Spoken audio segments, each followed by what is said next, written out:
शुभ प्रभात छात्रों।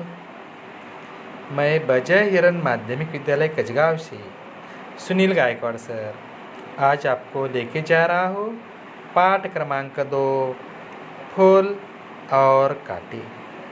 देखिएगा पन्ना नंबर 2 पाठ क्रमांक 2।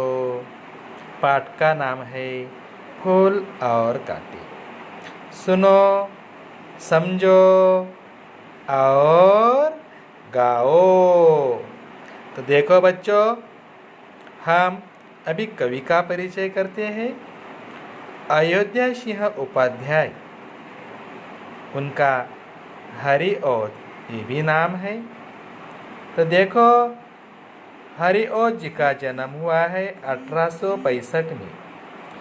उत्तर प्रदेश का आजमगढ़ नाम का शहर है, आजमगढ़ में हरिऔध जी का जन्म हुआ है। और यहाँ उसका कार्यकाल दिया है 1965 से 1947, यानी कि 1947 में वह उसका इंतकाल हुआ है, वो गुजर गए हैं। उन्होंने बहुत अच्छी अच्छी रचनाएं लिखी।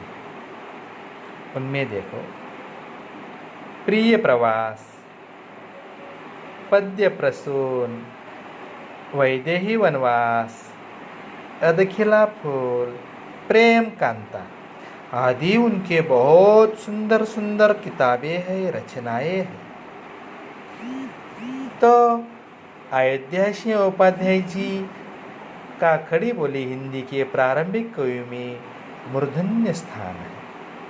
बहुत जाने माने ये हरिऔध जी बहुत अच्छे पुराने कवि है। और देखो, आप हिंदी के आधार स्तंभ है, इस प्रकार उनका वर्णन किया गया है। बहुत उनकी जो कविताएं हैं ये हिंदी के लिए एक मिजाज बन गया। प्रस्तुत कविता में कवि ने स्पष्ट किया है कि मनुष्य विशिष्ट कुल में जन्म लेने से नहीं बल्कि अपने कर्म से बड़ा बनता है। तो देखो, आपने जन्म कहाँ लिया है यह महत्वपूर्ण नहीं बच्चों, लेकिन आप लोग कैसे कष्ट कर रहे हो, कैसे कर्म कर रहे हो, अपना काम कैसा है, ये बहुत महत्वपूर्ण है। इसलिए जिंदगी में अपना कर्म पर ध्यान रखो। तो देखो, कर्म ही आपको महान बना सकता है।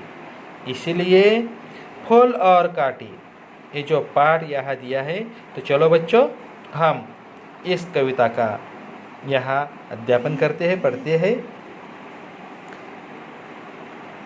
है जन्म लेते जग में एक ही, है जन्म लेते जग में एक ही पौधा उन्हें है पालता। है जन्म लेते जग में एक ही पौधा उन्हें है पालता। रात में उन पर चमकता चांद भी, रात में उन पर चमकता चांद भी, एक ही चांदनी है डालता। है जन्म लेते जग में एक ही, है जन्म लेते जग में एक ही पौधा उन्हें है पालता। रात में उन पर चमकता चांद भी, रात में उन पर चमकता चांद भी, एक ही सी चांदनी है डालता। तो देखो बच्चों कि फूल और कांटे ये जो आपके सामने दो घटक दिए हैं। फूल, बहुत सारे बच्चों को फूल पसंद है। मुझे लगता नहीं कांटे कोई पसंद करता होगा। हाँ, कितने सुंदर सुंदर प्यारे प्यारे फूल हैं। गुलाब हो, गेंदा हो, चमेली हो, तो देखो डेलिया हो, ये सारे फूल कितने प्यारे प्यारे होते हैं। हमारे चाचा नेहरू भी देखिए, वह गुलाब पसंद करते थे। आप लोगों ने जो बाल दिन मनाया पिछले साल को, तो देखो बहुत सारे बच्चों को वहाँ गुलाब बांटे गए थे। तो देखो ये फूल कितने प्यारे होते हैं। फूल का जन्म कहाँ होता? पौधों पर। और देखो बच्चों, फूल कांटे को ही जन्म देता है। एक ही पौधा पर फूल और कांटे दोनों का जन्म होता है। इसलिए वह कहते हैं फूल और कांटे को एक ही पौधा पालता है। दोनों एक जैसे वहाँ अन्न लेते हैं। दोनों को पानी एक जैसा पौधे से मिलता है। तो देखो बच्चों, ये पौधा दोनों को समानता से उसका पालन करता है। लेकिन देखो फूल तो फूल है, कांटे तो कांटे हैं। चांद देखो, रात में उन पर चमकता चांद भी एक ही सी चांदनी है डालता। चांद भी देखो इस फूल और कांटे पर एक जैसे ही प्रकाश डालता है। अपनी चांदनी का जो प्रकाश वह समान डालता है, समानता से डालता है। लेकिन देखो इतना शीतल वह चांद उस गुलाब पर, उस पौधा पर जो फूल है और कांटे हैं, दोनों को एक ही जैसे उनकी चांदनी छिड़काता है। लेकिन आप लोग जानते हो कि फूल कितने प्यारे, कितने मासूम होते हैं। आगे हम चलते हैं। मेह उन पर भय बरसता एक सा, मेह उन पर है बरसता एक सा, एक सी उन पर हवा है बही। मेह उन पर है बरसता एक सा, एक सी उन पर हवा है बही। पर सदा ही यह दिखाता है हमें, ढंग उनके एक से होते नहीं। तो देखो बच्चों, बड़ी प्यारी पंक्ति या हरिवंश ने दिया है। देखो मेह का मतलब होता है बादल। और देखो ये जो बादल है, ये बादल भी जो बारिश, जो उनका पानी है, बारिश है, वर्षा है, फूल और कांटे को एक जैसा ही वह बरसता है। फूल को ज़्यादा उसने पानी दिया और कांटों को कम दिया, ऐसा है क्या? बिल्कुल नहीं। मेह दोनों पर एक जैसा ही बरसता है। और हवा देखो, हवा भी वैसी ही समानता से बहती है, वह असमानता करती नहीं।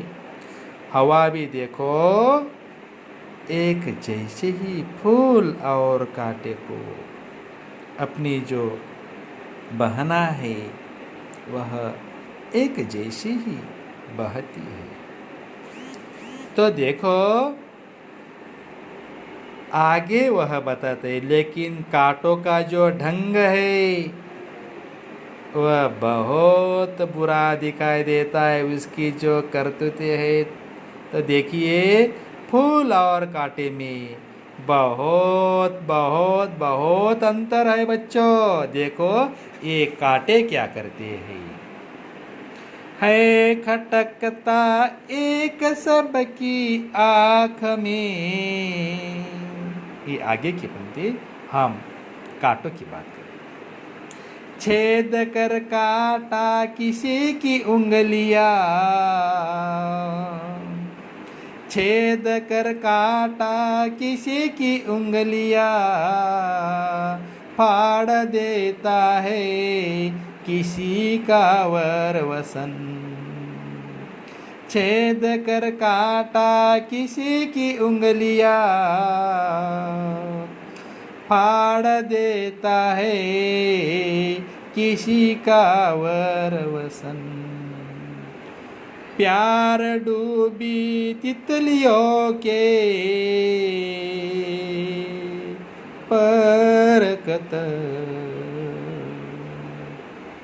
प्यार डूबी तितलियों के पर कतर। भौर का है वेद देता श्याम तन।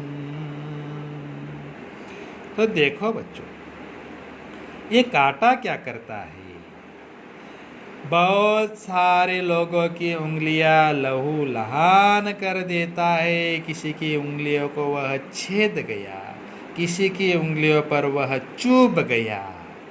तो देखो क्या होता है। तो देखो बहुत सारा उंगलियों में से खून बहता है, दर्द होता है। आपको कभी फूल के काटने से नीचे काटा हो तो देखो वो चुभा होगा, तो कैसा आपने दर्द महसूस किया। हमारे क्लास में जो बच्चा है वह उसका फूलों का भंडार है, उनका फूलों का दुकान है। देखो उनको जाकर पूछो, अरे भाई जब कांटा चुभता है तो कैसा दर्द होता है उंगलियों में। तो देखो ये उंगलियां लहू लहान कर देता है ये कांटा। और इतना ही नहीं, किसी के वसन वह फाड़ देता है। वसन का मतलब होता है कपड़ा। कितना ही सुंदर वर हो, वर का मतलब श्रेष्ठ सुंदर, कितना ही सुंदर कापड़ हो, कपड़ा हो, वह कपड़े में चुभा तो कपड़ा बिल्कुल रखता नहीं, वह सब फाड़ देता है। ऐसे ही कांटे की करतूत। इतना ही नहीं बच्चों, जो प्यारी प्यारी सुंदर सुंदर अच्छी दिखने वाली चुलबुली जो तितलियां होती है, उनके भी पर वह फाड़ देता है, कतर डालता है। पर का मतलब पंख, पर का मतलब होता है पंख। उनके पर वह कतर डालता है, काट डालता है। जब वह तितलियां फूलों पर जाती है तो कांटों का सामना उन्हें करना ही पड़ता है। तो ये कांटे क्या करते हैं, इस प्यारी प्यारी तितलियों का पर यानी कि पंख कतर डालते हैं। इतना ही नहीं, जो काला भौर होता है, भौर का मतलब भौरा, श्याम का मतलब होता है काला। तो देखो ये श्याम जैसा यानी कि काला भौरा को भी वह कठिनाई महसूस करता है। तो देखिए उंगलियां हो, तितलियां हो, भौरा हो, सभी को ये कांटा दुख पहुंचाता है। तो देखो बच्चों, फूल क्या करता है, फूल लेकर तितलियों को गोद में, फूल लेकर तितलियों को गोद में, भौर को अपना अनूठा रस पिला, बोर को अपना अनूठा रस पिला। निज सुगंध ओ निराले रंग से, निज सुगंध ओ निराले रंग से, है सदा देता कली जी का खिला। निज सुगंध ओ निराले रंग से, है सदा देता कली जी की खिला। तो देखो ये जो फूल होते हैं ना, बड़े प्यारे होते हैं, बड़े अच्छे होते हैं, बड़े खूबसूरत होते हैं। तो देखो वह तितलियों को अपने गोद में ले लेते हैं, और जो भौरा होता है, भौरा को भी वह अपना अनूठा रस पिलाता है। तो देखो ये जो है फूल सभी से, सभी का मन वेद लेता है, सभी का मन आकर्षित कर लेता है। तो देखिए, और अपने सुगंध से सभी को प्रसन्न करता है। उसके निराले निराले रंग से बच्चे हो, बूढ़े हो, नौजवान हो, या कोई भी आदमी हो, उनके तरफ आकर्षित होते हैं। वाह क्या सुंदर फूल है, ऐसे हमारे मुंह से ऊप निकलते हैं। और देखो वह कली जी का खिला, यह मुहावरा दिया है, कली जी की खिला, यानी कि सभी का मन प्रसन्न कर देता है। उसकी कलीजी जो है, देखने वाले की कलीजी खिल उठती है। ये मुहावरा दिया है कलीजी के खिला, बच्चों ध्यान में रखो। तो देखो ये फूलों को देखकर सभी लोग बड़े प्रसन्न होते हैं, और अपने इन फूलों के रंग से अलग अलग, वहाँ फूलों के सुगंध से अलग अलग चीज़ें बनते हैं, दवाएं बनते हैं, अत्तर बनते हैं। तो देखो कितना बड़प्पन है इस फूलों में।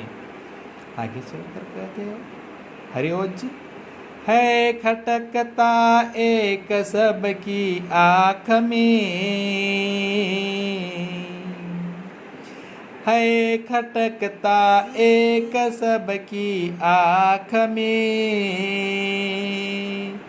दूसरा है सोता सूर शीश पर, है खटकता एक सबकी आँख में,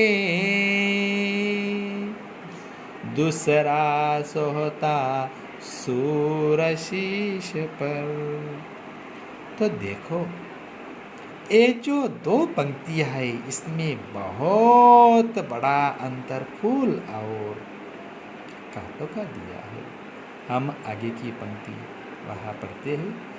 किस तरह कुल की बढ़ाई काम दे, किस तरह कुल की बढ़ाई काम दे, जो किसी में हो बड़प्पन की कसर, जो किसी में हो बड़प्पन की कसर। तो देखो बच्चों, कांटे हैं ना सबकी आंखों में, चुभते हैं, अच्छे नहीं लगते, खटकते हैं, प्यारे नहीं लगते। और जो फूल होते हैं, सूर यानी कि देवता, सोहता का मतलब होता है शोभा देना। तो बच्चों, एक तो सबकी आंखों में खटकता है, लेकिन दूसरा जो ईश्वर है उसके गले में भी वह शोभा देता है, उसके माथे पर भी शोभा देता है। इतना यह फूल है।